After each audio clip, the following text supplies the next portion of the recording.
Good morning. This is Dinna Eckstein with another exciting episode of the Designing Woman podcast. We're continuing with our panel of realtors, Kim Wimbs, Jaycie Mirabella, Erin Waggener, and Jenny Doyle. Welcome back, ladies. Thank you. Thank you. Yeah. So I have to mention Natalie Piles, our co-host. Hi, Natalie. Hi, how are you? Well, thank you. So we're continuing our series with the panel of realtors here in the North Fullton, Atlanta area.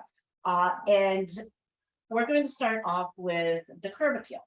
Okay, so what we all know that curb appeal is a very big draw when you drive up to somewhere, and includes the other homes in the area, right? Not just that particular house. So in your experience, why is curb appeal so important when approaching to a home? Because everybody knows that we can change things around, or do they know that we can change things around? So what is the first approach, especially the luxury homes? Jenny, I know you work with the luxury homes. So when a person draws up to a $2 million home, right? And I know all of you work in the $2 million areas as well. So if you drove up to a $2 million site and it's not their curb appeal expectation, is there, what do you say? Or what do they initially say? I don't even have to go into this house. Is there a lot of drawback to it? Not as much on the house itself, on the neighboring houses. I think in luxury, people are very much taking into the overall feel when they come up. And then there's kind of two sets of buyers when you get into luxury. So you have the charm and privacy, especially for our area. Right. You have charm, privacy, which kind of groups in equestrian, or you have the grandeur, which is like the manor. They want the porte cochere, they want the freaking stone, they want the friends to, whatever, the fountain, the waterfall, the lighting, the jazz, all that. Or the charm and privacy. So I think if you can hit either one of those, you're doing great. And then another big thing with elevation that I tend to see that I think sometimes builders can mess up is the garage location. Yes. People are very picky on not having a garage right on the front or angled in. They want the garages tucked back and hidden, or a motor court or some form. Just you can't the garage. I think you rule out when you put the garage kind of angled in or straight on. You're taking away half or more of the buyers, depending on obviously price point, but that's a big one. Okay, very cool. Erin, what do you see when you pull up to a neighborhood and or the home and this curb appeal discourages them? The major things is the landscaping really neat and tidy, and if it's not really well done, you need to get rid of most of it. So I think that as long as things are neat and tidy, that goes a long way. Having some color, having good trim color, that goes a long way. These are things, of course, you want as much curb appeal as you can to push it, and that will pay off. Jaycie, as a buyer's agent, do you think it's more important to put money on the outside of the home than the front entry, like when you come in, and again, I'm going to ask a question, and this is for everybody. If, let's say, your client has $100,000, they can only spend it in one location, they cannot split it up. Would you say that it should be put outside the home with the painting, roof, everything of that sort? Or would you say the inside the home and the mechanics of changing the appliances, flooring, things of that sort? What do you think is more important when a person walks in or approaches the home? Well, I'm sorry, and I will say caveat, it obviously everybody's different, it's individuality. However, in your opinion, to help buyers. So when you are approaching a home, it's your first impression of the house. So if the colors aren't what you would choose, or there's something that can be changed, that's fine. But if we're talking about like the paint's peeling on the windows, there's cobwebs everywhere, it's not clean, if it's maintenance things, I think a good portion of the money needs to go there, because immediately if I walk it up and I start to see like paint chipping, I just immediately, buyers are thinking this property hasn't been well maintained. And so they're entering the home with that mindset. This property hasn't been well maintained. I'm going to have to put a bunch of money in it. There's hidden things I don't know about. That's their first impression. So that is why curb appeal is important. Now, if it's not their preferred paint color, they can obviously change that. So I would say to make a good first impression with the buyers, curb appeal is extremely important, especially when it comes to maintenance items that are visible. Okay. So Kim? To answer your question, just straightforward, I'd put it inside the house. Straightforward, because it's a lot easier to tackle $100,000 worth of work outside if you're living in the home versus living in a home and being in a construction zone. So I would say that people are going to cross off a place a lot quicker if the inside is not up to par versus the outside, because that can be tackled down the line. But people just want to move in and have the pretty kitchen or the pretty bathroom turnkey. And if they have to change the shutters or if they have to do some trees taken down, I think that seems a lot more manageable to someone versus coming in and being like, oh gosh, I have to do the kitchen, I have to do the bathroom, all of those things. So that's what I would say. Well, that makes sense. That makes a lot of sense. And because I think that I know for when my husband and I were looking, we're very different. My husband and I are very on here, and he's very atypical, so, and he's very clean. My husband's very clean and organized and pristine, and I'm not. So I like to live in look. But so when we approach a home, we always had two different views. But one of the things that we both agreed on is if it doesn't look like it's been maintained, whether it has pizzazz or not, it was not, if they're not taking care of the beauty of the home, probably the mechanics are not going to be as good either. As far as curb appeal, is there something that sells well, like, the lawn, the sprinklers, the built-in sprinklers, things of that sort? Pools in the backyard, outside, like you were saying, the driveways and garages and things of that sort. What do you think is expected now? What is because it's changed, 20 years ago, what people expect in a curb appeal is completely different inside the house too. But what do you find are the requirements aside from being neat and tidy and clean and maintained? What are they looking for in the yard, the backyard, the front yard? And I will preface this by where we are in Milton, at least, we are a lot of acreage. So it's like 1 acre homes or more. In the vicinity, it's a very well-established area. Alpharetta, Johns Creek, Roswell, all of these are very established neighborhoods that have been around. So they have grown trees. It's very charming in most neighborhoods. But what do they want? What do they want when they pull up or in the yard itself? Not talking about the interior yet. The number one thing my buyers are looking for is a good lot. I'm sorry, a good lot. A good lot, the great. Flat yard, walk. Flat, preferably, but we don't want any big retaining walls, how does the house sit on the land? You don't want the house to be 4 stories at some point because it's built on a cliff. Or a steep driveway. Right. Those are unfixable problems. So why not a steep driveway? Because we're not in a snow area. Like in Virginia, I know that it was in Loudoun County, we're in the foothills of Blue Ridge. So if you had a steep driveway, you're there if it snowed or ice for a week. Why don't we want a steep driveway here? Children's safety, taking the garbage out and having to lug it back up. It's just more of a nuisance and safety, I think. It's Yeah. a lot tougher to sell. It is. Driveways that go straight down Yeah. because husbands, I'm sure wives can worry too, but the husbands are worried about water entering the house. And then the other, driveways going straight up, people are worried about their kids coming down, and then also taking the trash, which you can actually pay. There's companies that you can pay to do the trash up and down. So when I have a house not done like that, we'll say we offer a year's worth of the trash getting taken up and down. So like there's ways to counter it. Or, if the driveway goes down, we'll try and say things to flip it like, well, your child will be very safe because it's not able to get to the road easy, but it is tougher definitely live and sell the straight out. And if we have any hint of snow or ice here, you are stuck in the house. Like, even though you don't have 10 feet, you're still stuck in the Let house. me tell you. So when I'm still talking about the outside, Mhm. are pools favorable?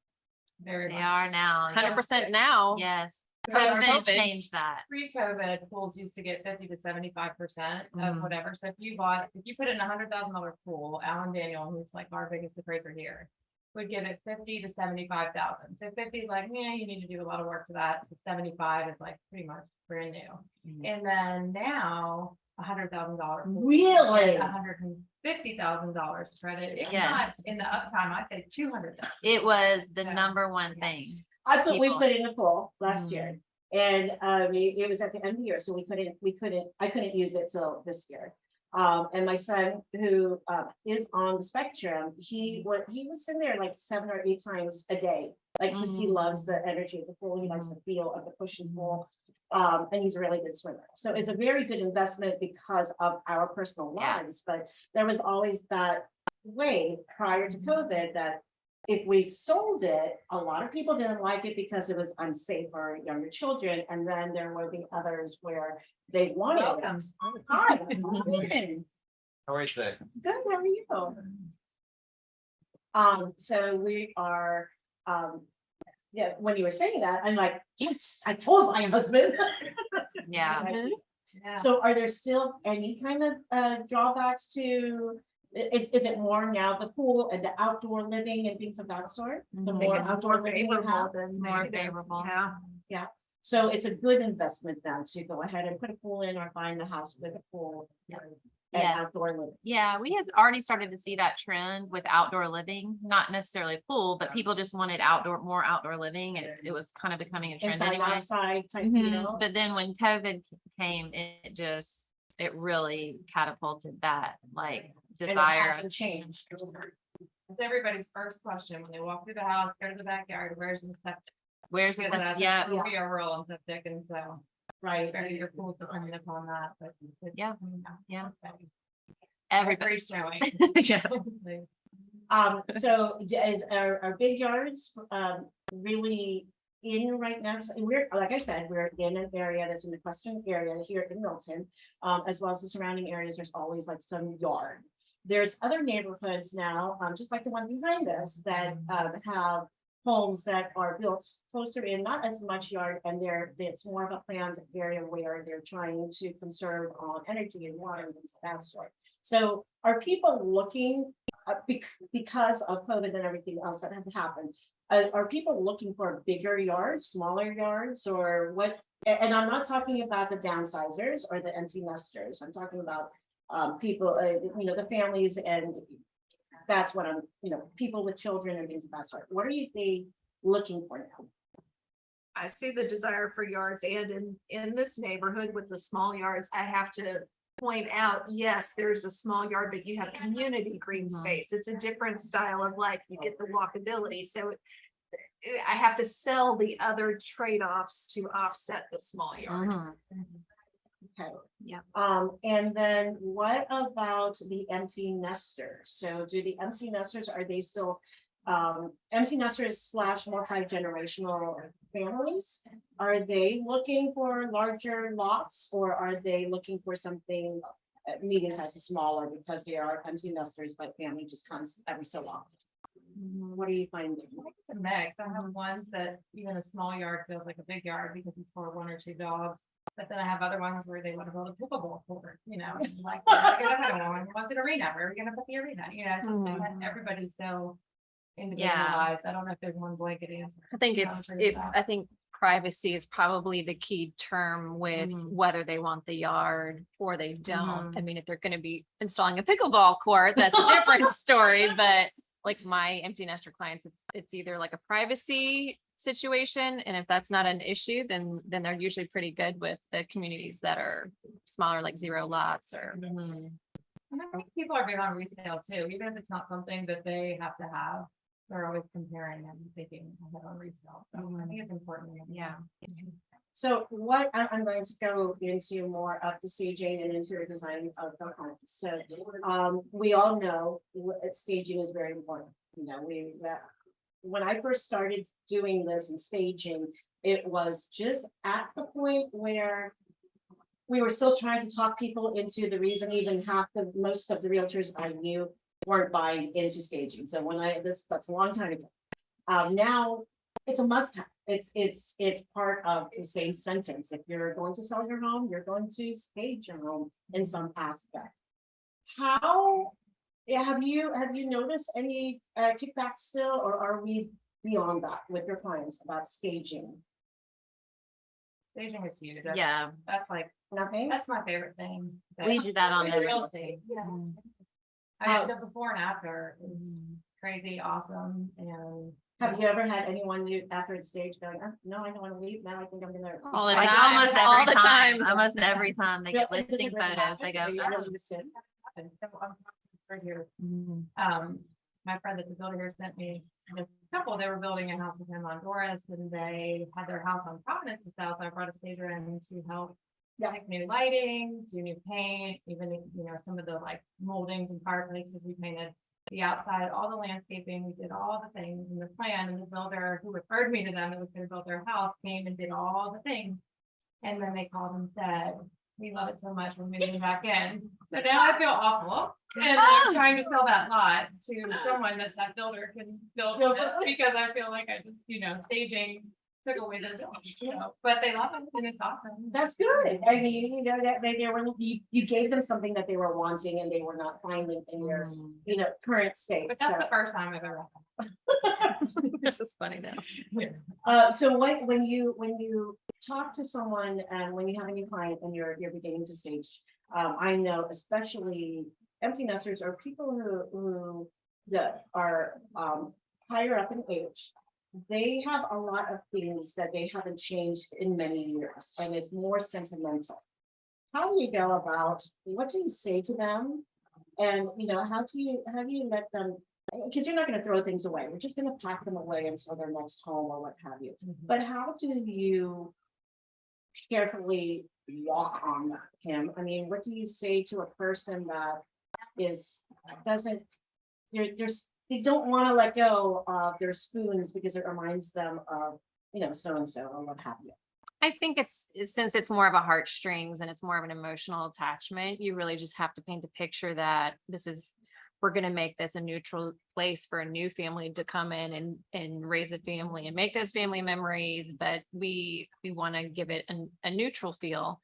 So I think it's just kind of touching on the fact that we respect that this is an emotional situation, and it's just a big transition, but just painting the picture that this is going to be loved by a new family that's going to take care of it, and we want the right family to come in here. We don't want an investor to come here. We don't want somebody who's going to do all those things. Let's do it so we can get the right family in. That's good.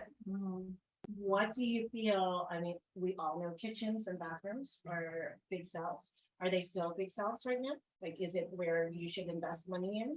I think always, yes. And is it still white kitchens? The mix.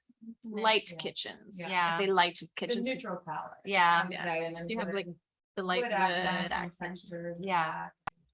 Now, are you finding that they want bigger kitchens or more functional kitchens? Like, in other words, I love kitchens that are very big, but in reality, they're actually gallon kitchens, because everything is on the island or the back side. Of it.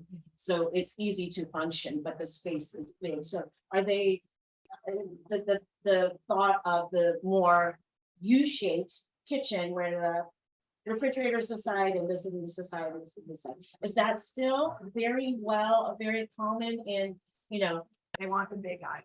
Big they want the island, big island? big kitchen. Yeah. Big island. Some people think about the work triangle, if you're like a, Yeah, a chef or, right. but really it's, I think, an emotional draw. So things like doing the mitered edge around the island, if you're gonna do a little renovation, I think that makes everything feel thicker and more higher end. Taking on the teeny pendants and putting up maybe a big chunk piece or two in the middle. Yeah. So I think it's more of an emotional bringing in, and even if you don't do the backsplash, adding in marble or cutting boards, like the staging, right? Doing these kind of things to neutralize and brighten. Yeah. I think one of the unseen things as far as the kitchen goes is the pantry. Like they have, like that's such a big thing that clients want are the pantries. Is it a walk-in pantry? What kind of pantry? Is it the hidden door cabinetry pantry? That's like a ooh and ah for folks So- when they see that. Yeah. Are private builders now realizing how important pantries are? Because, for the longest time, I walk into a kitchen still now when we're doing remodels and renovation, and it's this giant kitchen, and then they have this like box of a pantry. Are they now recognizing that, and is that part of the new builds within communities for private builders? Yes. Okay. Prep kitchens, is that what they're calling them? Sort of Prep where, kitchens. and you can walk in, there's a walk-in pantry and then a space for appliances and all that stuff. Or scullery. Yeah. Yes, galleries. That's funny. We call it a butler's pantry here. Yes. Yeah. So here we call that the area between the kitchen and the dining room. Where you have put the little your dry alcohol bar. and your- Mhm. Right. Oh, no, that's different. Yeah, the scullery is what I've interesting. heard. That's interesting. You call it the butler's pantry there. So I've always wanted a prep kitchen. Mhm. Because we used to host a lot of parties, and that way I can close my doors and people would think I was crazy that I wanted it, and now, it's all over the place. And then, so with the kitchen, are there any other trends that you're seeing aside from what, now we're talking about trends, is there anything besides, everybody wants a big island, which I think is smart. Looking a little thicker, because I know a lot of, like you were saying, a lot of islands are very small or courts on the tops. Mhm. Is there any other things that are drawing people in, or saying? Having the backsplash match the counters, so it's a continuation of the counters up onto the backsplash. Really? Mhm. Okay, what about cabinets? Like, is there a particular, like, some are no longer, they don't go all the way to the top, or? They need to be tall. Mhm. Yeah, people like the top, and Yeah. if you're renovating or just fixing something for sale, you can always take off the tiny trim and do like a big Crown trim type and do the thing. crown and do it. And then also pantry doors, people are now putting texture into the kitchen, so maybe doing like a wood, kind of like what you have behind you, Mhm. antique wood door of the pantry, trying to use that to bring in Some Yeah. texture, maybe some wood architectural features. beams, just things that are Mhm. natural kind of vibes, stones, woods, green, bigger trees, all the outdoor Mhm. space. I had a designer say it was like now designers are trending to creating your house because we're all been in our houses since COVID, making your house like a warm hug. Like, Yes, funny, exactly. but like all these fuzzy chairs and like Mhm. the textures coming in, everything is going away from what we've seen in our area, the farmhouse, Yeah. just like no trim, like the builders must have loved it because they made doodles on minimal landscape, Mhm. minimal trim, everything was so. Transitional and very, Yeah. very streamlined, and, so do you, as far as cabinets, do you see it still being cabinets, or are they changing? I love drawers, like deep drawers. That's Mhm. whenever I do a design for remodeling, I always say, let's just have a bunch of deep drawers.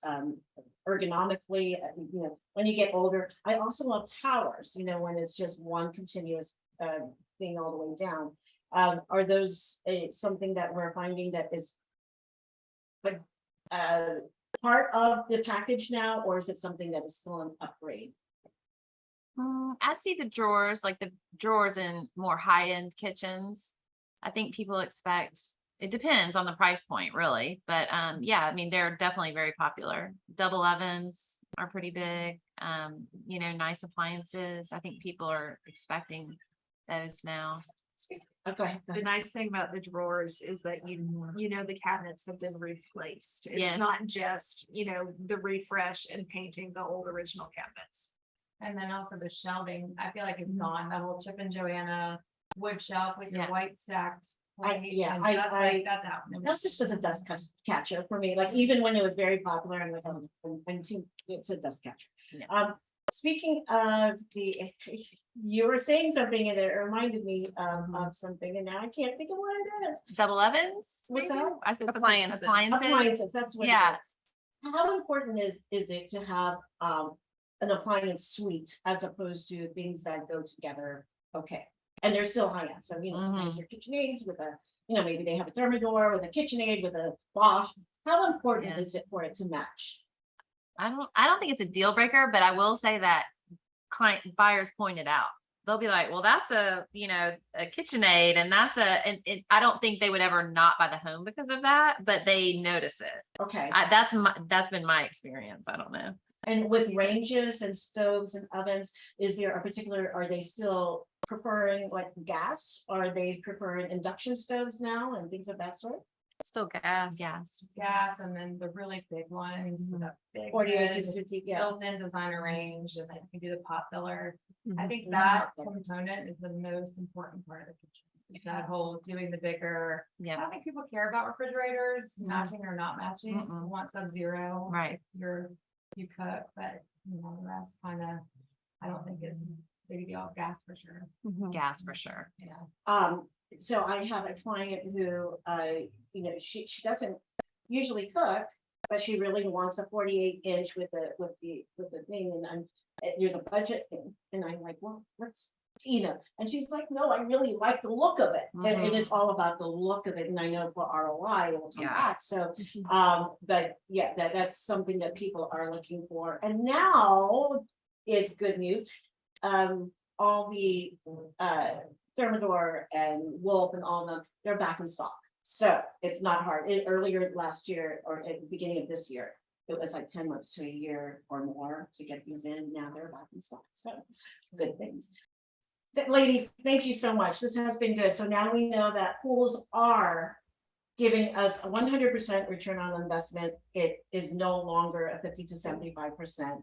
We know that, having kitchens with big islands is also a very good investment, and that we do want to stage a home, no matter how beautiful it is. We need to go ahead and maintain it and make it look like it's been maintained. If you haven't been maintaining it, refreshing it and getting to the point so that people can sell, right?